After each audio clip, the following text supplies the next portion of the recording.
Senhoras, senhores presentes e os que nos acompanham de forma online, do Centro Espírita Emanuel Figueira Neto, nosso boa noite. Que nossas mentes e corações estejam em conexão para as palavras que serão proferidas, permitindo assim que nos inspire na caminhada de elevação espiritual. Enfatizamos que os dias de palestras, nele contido passe, água fluidificada e atendimento fraterno, acontecem às terças e quintas-feiras. Às terças, às 14 horas. E após este horário, por volta de 15h30 ao serviço social. E às quintas-feiras, a partir das 20 horas, e também a evangelização. Aos sábados, a Udige para as crianças de 3 a 6 anos, com início às 14 horas, e o ensaio do coral a partir das 15 horas. A biblioteca, como sempre, está à disposição de todos, para empréstimo e venda de livros. Chegou o momento de ouvirmos a palavra amiga de Joana de Ângeles, que nos inspira a viver com mais amor e confiança em Deus, que será lida pela jovem Maria Clara.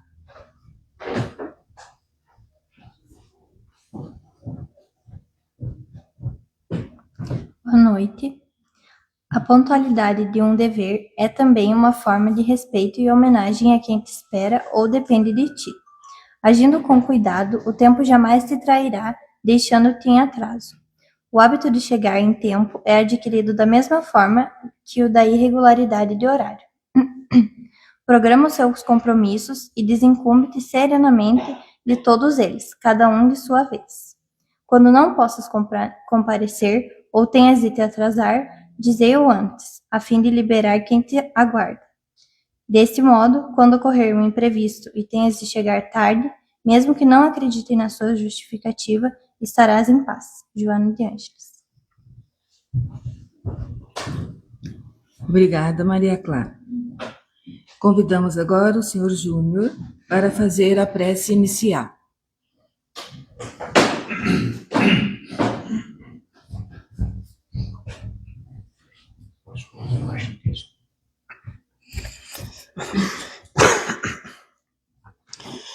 Então, oremos. Jesus, divino amigo, nós vos rogamos neste momento que permitas aos teus emissários, benfeitores, que nos secundem na atividade de hoje, inspirando o nosso companheiro que nos trará a mensagem do Evangelho, trazendo-nos o amparo para as demais atividades. Nós agradecemos a oportunidade de aqui nos encontrarmos, todos gozando de relativa saúde, pois que a saúde plena ainda não a possuímos, mas que, Senhor, aptos a colaborar com as tarefas da casa, aptos a bem atender as nossas obrigações, sejam familiares, profissionais, na sociedade. Ampara-nos, Senhor, neste momento de atividades, dando-nos abertura para que possamos bem compreender os teus ensinos. Sê conosco, hoje e sempre. Que assim seja.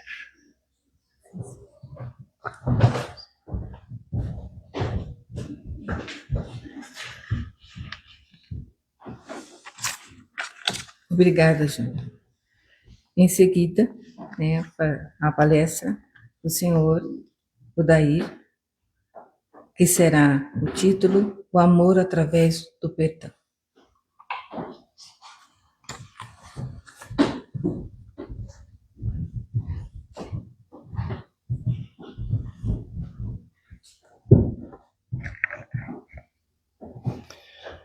Boa noite a todos. Que Jesus nos ilumine. Hoje nós vamos reflexionar alguma coisa sobre o capítulo 12º do Evangelho, dando seguimento às reflexões e os estudos que temos feito ao longo de muitas datas. Com certeza, aquilo que nós vamos reflexionar, conversar nessa noite, não é novidade para ninguém. Porque, de uma forma ou de outra, nós já tivemos a oportunidade de ouvir algo a respeito. Mas, o capítulo 12 do Evangelho, o título é Amor aos inimigos. Amai aos vossos inimigos. Que é um ensinamento de Jesus de há muito tempo atrás. E alguns ensinos de Jesus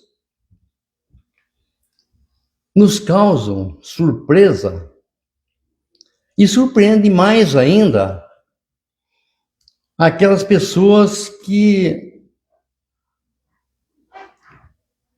os recebem sob o efeito da letra e não analisando o seu fundo moral. E realmente muitos de nós, até os nossos dias, ainda temos dificuldade verdadeiramente de entender o verdadeiro significado desses ensinamentos. E esse ensinamento de Jesus tem, sem dúvida, causado a todos nós controvérsias. É lógico. Como é que vamos entender amai os nossos inimigos? Como é que nós vamos conseguir amar quem nos faz mal? Como é que nós vamos conseguir amar quem nos agride? Como é que nós vamos amar a quem nos causa aflições, as mais diversas? Aqueles que nos difamam, aqueles que nos perseguem, aqueles que nos humilham. Difícil, porque nós somos portadores ainda de inúmeras imperfeições. Imagine quando sentimos humilhação, onde é que vai o nosso orgulho? Sem dúvida que a gente a reação quase que imediata das pessoas e de nós todos é revidar. Mas o ensinamento de Jesus é muito mais profundo do que amar. Esse amar que Jesus fala é muito mais do que aquele amor que nós estamos acostumados, de homem para mulher, de pai para filho, de marido para mulher, de amigo para amigo. É bem mais do que isso. Na verdade, esse amor que Jesus fala é o título da nossa palestra. É o amor-perdão.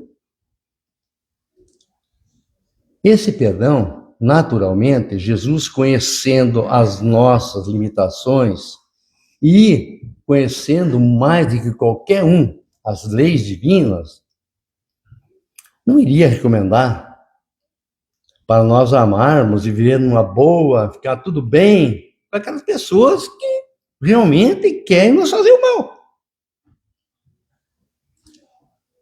Não é esse amor. O amor-perdão, que é difícil para nós, começa naturalmente pela desculpa. Não é?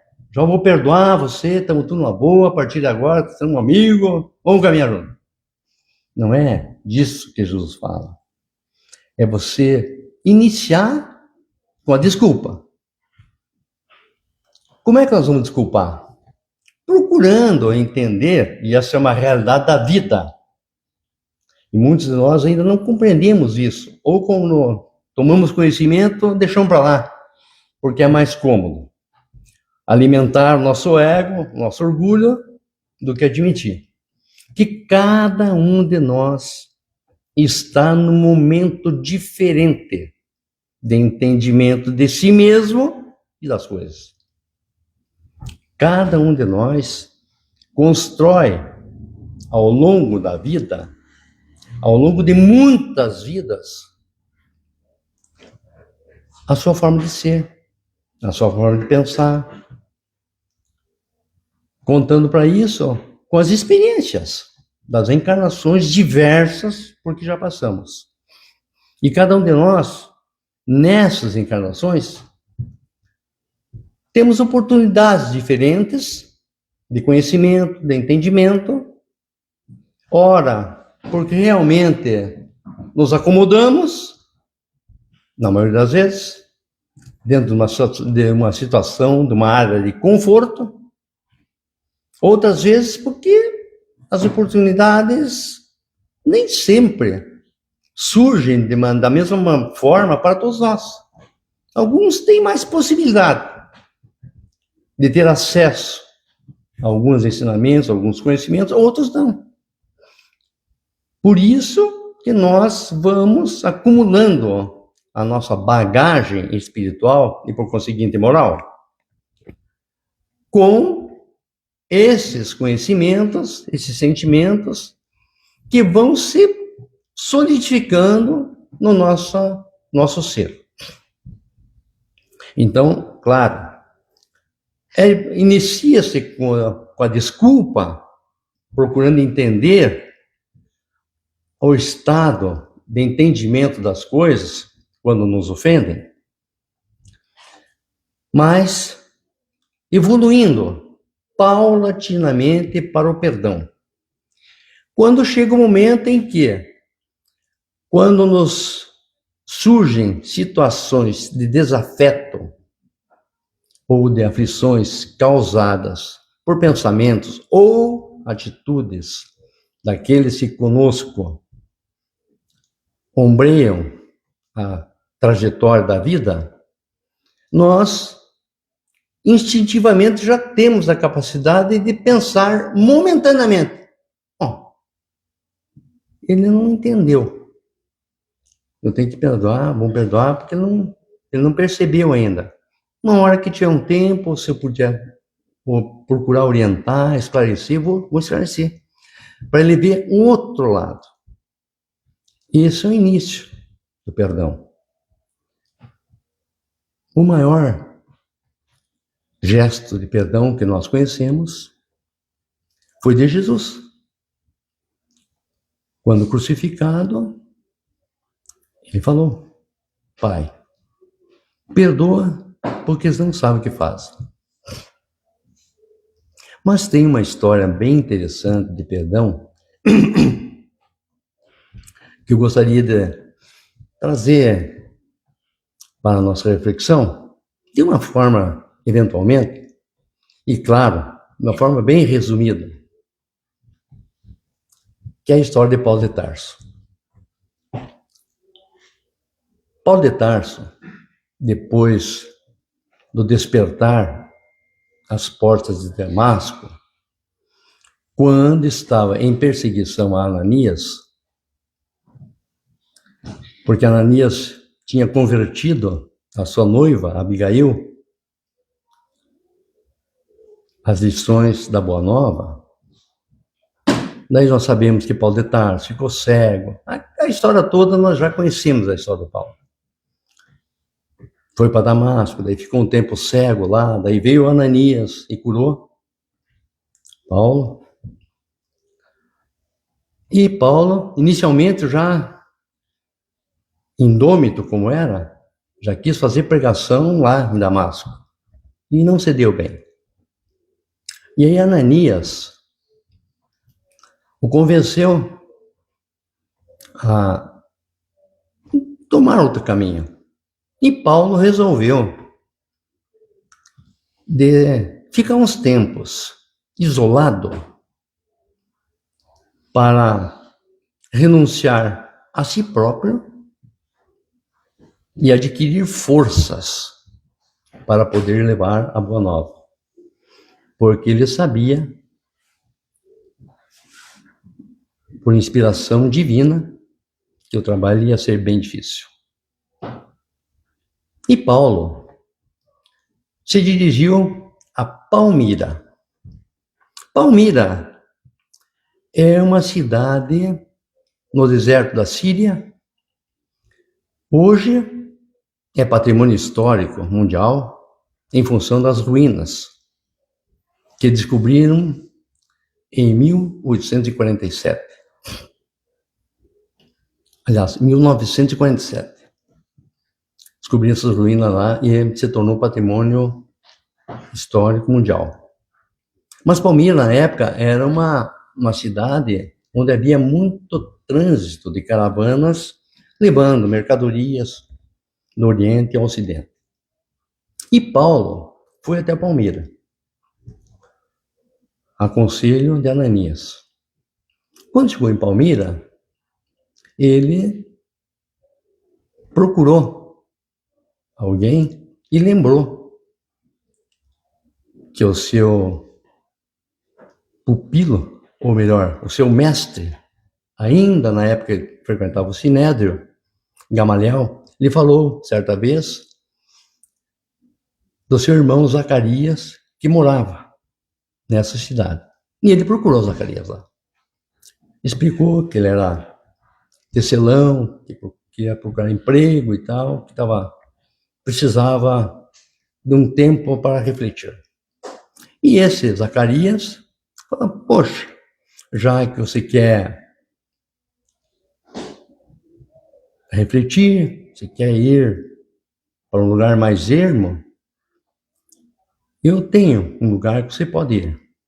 Estranhou realmente, porque Paulo, à época, já inspirava, assim, uma notória capacidade de se expressar, de mostrar, conhecedor profundo das leis.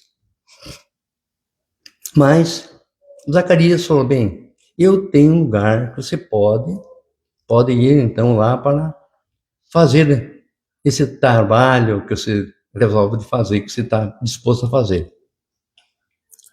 E encaminhou Paulo para um oásis que se chama Dan, o oásis de Dan. Paulo, na primeira caravana, saiu de Palmira e foi até o oásis de Dan. Nesse oásis, Paulo encontrou Átila e Prisca, um casal que tinha se refugiado no oásis porque vinha fugido da perseguição político-religiosa de Jerusalém. Perseguição essa de que Paulo, anteriormente Saulo, era o idealizador. Foi do maior perseguidor dos cristãos na época, foi Paulo. E esse casal teve que sair de Jerusalém fugido por causa das perseguições religiosas e políticas de Saulo. Mas eles não sabiam. E Paulo também não sabia, porque ele mandava fazer. Os seus asseclas executavam suas ordens e ele não tomava conhecimento. E Paulo chegou no oásis. Chegando lá, encontrou esse casal que o receberam com muita cordialidade, com muita fraternidade, e começaram a conviver juntos. Nos primeiros dias, Paulo começou a trabalhar, porque era tecelão, profissão que foi ensinada pelo pai lá atrás. E começou a ajudar o Átila e a Prisca lá a construir tendas, a fazer tapetes. Ficaram. E quando chegava a tarde, no deserto, eles sentavam embaixo das tamareiras e começavam a conversar sobre a vida. Paulo era conhecedor profundo das leis, e conversavam. Conversavam um dia, conversavam outro, e foi passando um tempo. E Paulo, depois de um determinado tempo, de um mês, 2 meses que estava lá, num determinado dia, conversou com eles. Por que é que eles estavam lá e tal. E eles contaram da história de que eles fugiram de Jerusalém motivados pela perseguição política, religiosa de Saulo. De Saulo de Tarso, e estavam lá por causa disso. Estavam fugindo, se refugiando no oásis, porque ele, como outros companheiros, sofrendo muito. E Saulo perguntou para eles nessa ocasião se eles conheciam o Saulo. Falaram, não, nós não conhecemos. Sabemos de quem se trata, mas não conhecemos. Daí Saulo perguntou, e o que vocês fariam se conhecessem? E o casal disseram, se nós conhecêssemos, nós rogaríamos a Deus para que o iluminasse, fortalecesse e fizesse com que ele compreendesse o inúmero equívoco que ele está fazendo em perseguição aos cristãos. Quantas viúvas, quantas crianças chorando, quantos velhos alquebrados, quantas pessoas que saíram de suas casas, quanto sofrimento causado. Nós íamos pedir para que Deus amparasse, esclarecesse. Essa seria o nosso posicionamento do Átila e da Prisca. E Paulo, nesse momento, continuou convivendo com eles, o tempo passa, estabeleceu-se uma confiança muito grande entre eles, até o momento em que Paulo, no determinado entardecer, revelou a Átila e a Prisca. Olha, nós estamos convivendo há muito tempo. Eu agradeço muito por tudo que vocês têm feito para me aclarar e para me abrandar os dias difíceis da minha vida. Porque nesse momento Paulo sofria muito as consequências morais dos seus equívocos, dos seus momentos de insensatez na perseguição de inúmeras pessoas que causou muitos prejuízos. Muita coisa que ele tinha que reparar. E revelou, eu sou Saulo de Tarso. Para Áquila e Prisca. E qual foi a reação? A melhor possível. Pois que se abraçaram e choraram juntos para dar força, para mostrar o verdadeiro perdão ensinado por Deus e por Jesus, porque Átila e Prisca já sabiam, já conheciam a boa nova. E por isso eram perseguidos. Abraçaram-se, choraram e ficaram felizes por esse encontro. No livro, inclusive, fala: a ovelha foi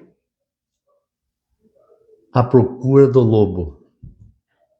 E o lobo, estando diante das ovelhas, se torna uma delas. Muito bonita a história de Paulo. Este é um exemplo tácito do verdadeiro perdão. Esse perdão, infelizmente, nós, na condição que estamos, ainda não temos condição.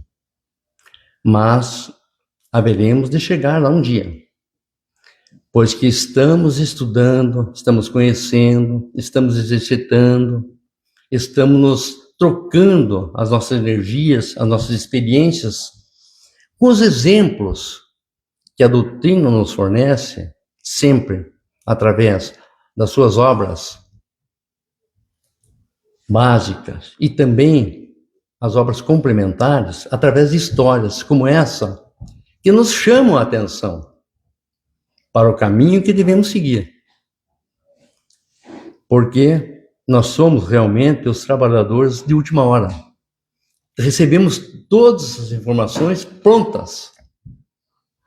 Imaginemos Paulo, naquela época, que teve contato já depois dos seus 30 anos, já beirava os seus 35 anos, quando ele teve contato com a Boa Nova. E a partir então que começou a estudar, inicialmente, as anotações famosas, anotações de Levi, e que nessa mesma ocasião em que ele esteve lá com Áquila e Prisca, ele, na volta, quando chegou lá no Zacarias, que a partir de então ele se recompôs, ficou 3 anos no deserto, se recompôs para dar início à sua tarefa. Ele guardava consigo uma coisa muito importante que ele ganhou do Gamaliel, nessa ocasião. Gamaliel era o seu mestre, que lá atrás havia recebido de Simão Pedro, na casa do caminho, uma cópia original das anotações de Levi em pergaminho. E Gamaliel deu ao Saulo como seu discípulo e disse: guarde com você, porque isso um dia pode lhe servir de porta de entrada para uma nova vida. E Paulo guardou. Para frente, nessa história, a gente vai ver que ele utiliza isso aí depois. Muito interessante. Mas, para nós podermos entender a necessidade do perdão, esse é um exemplo que nós devemos seguir. Devemos pensar e refletir sobre isso. Claro que não podemos chegar ao nível de Paulo, mas podemos chegar ao nosso próprio nível, quando nos esforçamos para colocar em prática os ensinamentos de Jesus, deixando para trás o homem velho, como Paulo fez, para a partir de então começarmos a lapidar o homem novo, através do esforço individual para combater as nossas más inclinações. Todos nós somos portadores de imperfeições que nos acometem no dia a dia. Todos nós somos portadores do orgulho, em maior ou menor grau, da vaidade, em maior ou menor grau, do egoísmo, da falta de tolerância, da irritabilidade, da falta de misericórdia para com todos, para conosco mesmo, inicialmente. Porque nós, às vezes, nos esquecemos de que necessitamos sempre da ajuda dos espíritos protetores, do nosso anjo da guarda, porque em função do nosso orgulho e da nossa vaidade, nós nos achamos autossuficientes para resolvermos tudo, o que é uma grande ilusão. Porque nós, sem a luz, sem a orientação de Jesus, que é o caminho, a verdade e a vida, nós não somos ninguém. E estamos perdidos, literalmente perdidos, diante do caminho correto a seguir. Porque podemos seguir por diversos caminhos, porque temos o livre-arbítrio, mas o livre-arbítrio também nos causa a responsabilidade pelos caminhos que seguimos. Porque somos livres, mas o caminho a seguir é os ensinamentos de Jesus. É isso que nós temos batalhado a vida toda na casa espírita, procurando nos fortalecer. Conhecimento, entendimento, nós já temos em algum nível. Mas ainda nos falta a vontade. A vontade nossa ainda é titubeante. Basta surgir uma dificuldade qualquer e nós deixamos para depois, nos esquivamos, porque é próprio ainda da nossa inferioridade moral. Mas todos estamos no mesmo barco e precisamos remar na mesma direção para podermos enfrentar os ventos bravios da ignomínia, da iniquidade que nos assolam dia após dia.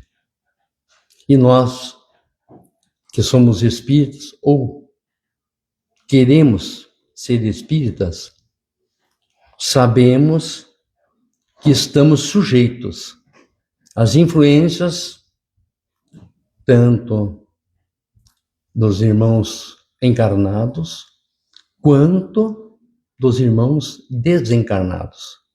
Desses últimos, por sinal, muito mais do que nós podemos imaginar. Porque eles são conosco a vida toda. Sempre estão à espreita, os nossos irmãos mais inferiores como nós, sempre estão à espreita das nossas bobeadas, das nossas titubeadas, para nos influir negativamente. Mas, por outro lado, temos o nosso anjo da guarda, que está conosco dia após dia, momento após momento, nos intuindo para o lado bom. Só que, em função do nosso orgulho, como dissemos, nós fazemos de conta que não escutamos. Não permitimos, porque nós achamos autossuficientes. Infelizmente. Mas, sem dúvida, que todos nós precisamos refletir sobre esses ensinamentos, essas verdades, essas histórias que nós contamos, que são histórias reais, para que possamos nos fortalecer, adquirir de alguma forma condições para que possamos nos conduzir de forma mais adequada, de forma mais segura, para trilharmos o caminho do bem e dessa forma podermos nos candidatar a viver o planeta de regeneração que almejamos. Sabemos que estamos num período de transição e que essa transição só vai acontecer quando nós tivermos condições para podermos estar nesse planeta de regeneração, que é bem melhor do que o nosso. Ainda vai ter dificuldades, claro que vai. Aí vai haver mar, vai haver ainda. Mas o bem vai se sobrepor ao mal, que é uma esperança e é um consolo para todos nós, e ao mesmo tempo um incentivo para que nós possamos aplicar o ensinamento de Jesus, que nos diz: orai e vigiai. Significando que nós precisamos atentar mais para nossas coisas do dia a dia, para nossos procedimentos, para as pequenas coisas, nosso convívio familiar, nosso convívio com os amigos, o nosso convívio na casa espírita, o nosso exercício permanente de indulgência, nos colocando sempre no lugar do outro, porque nós queremos sempre que os outros nos entendam, nos perdoem, nos tolerem, mas nós, na maioria das vezes, não fazemos isso da mesma forma. Mas todos nós temos que manter viva a esperança de nos tornarmos melhores, dignos de habitar o reino tão prometido por Jesus. E isso é a tarefa individual, depende de cada um de nós. Mas com a união dos nossos sentimentos, nossos pensamentos, nós vamos todos galgar a mundos melhores. Então era isso que nós tínhamos que fazer nessa noite, e nós vamos então encerrar essa primeira parte da nossa reunião fazendo a nossa prece para depois nos dirigirmos à Câmara de Paz. Assim, Jesus, ao encerrarmos essa nossa primeira parte, nós queríamos te agradecer pela oportunidade de estarmos juntos em seu nome, procurando entender os teus ensinamentos. Com a ajuda da espiritualidade maior, nossos amigos que se fazem presentes, nos encorajando, nos intuindo, nos ajudando na tarefa, para que possamos, apesar das nossas deficiências, podermos levar a bom ter a sua boa nova a todos os corações que conosco compactuam. Pedimos, Mestre Jesus, que tenhamos sempre a tua luz como rumo de nossas vidas, o teu amor como lenitivo para nossas dores, e o teu amparo para que possamos caminhar sempre confiantes e esperançosos nos dias melhores, que por certeza virão a todos nós. Sê conosco, Mestre, nos abençoa, nos protege, agora e sempre. Que assim seja.